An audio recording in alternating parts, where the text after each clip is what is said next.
మల్కనీరి గ్రామ ప్రజలకు అందరికీ నమస్కారాలు.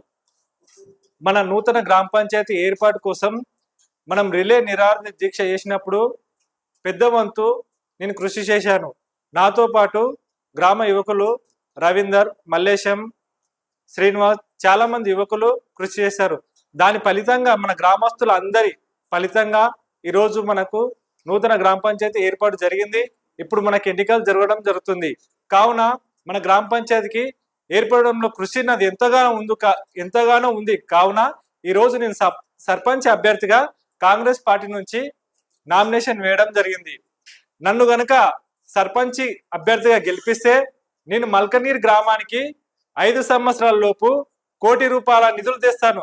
మన చిన్న గ్రామానికి ₹1,00,00,000 నిధులు అంటే తెలంగాణలో నెంబర్ 1 గ్రామంగా తీర్చిదిద్దుతానని హామీ ఇస్తున్నాను.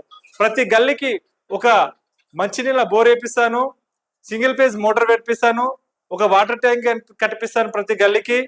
అదేవిధంగా సీసీ రోడ్లు, మోర్లు గత 10 సంవత్సరాలుగా మన ఊరికి ఒక ₹10 పనిగిడ జరగలేదు. కాంగ్రెస్ పార్టీ వచ్చిన 2 సంవత్సరాల లోపలే నాకు ఎలాంటి పదవి లేకున్నా కానీ నేను సీసీ రోడ్ వేపియడం జరిగింది, బోర్వెల్ వేపియడం జరిగింది. దాదాపు 20 లక్షల వరకు పనిచేయడం జరిగింది.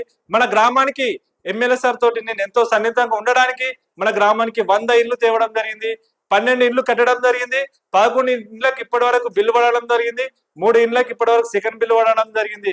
కావున నన్ను గెలిపిస్తే మన గ్రామాన్ని తెలంగాణలో నెంబర్ 1 గ్రామంగా తీర్చిదిద్దానని హామీ ఇస్తున్నాను.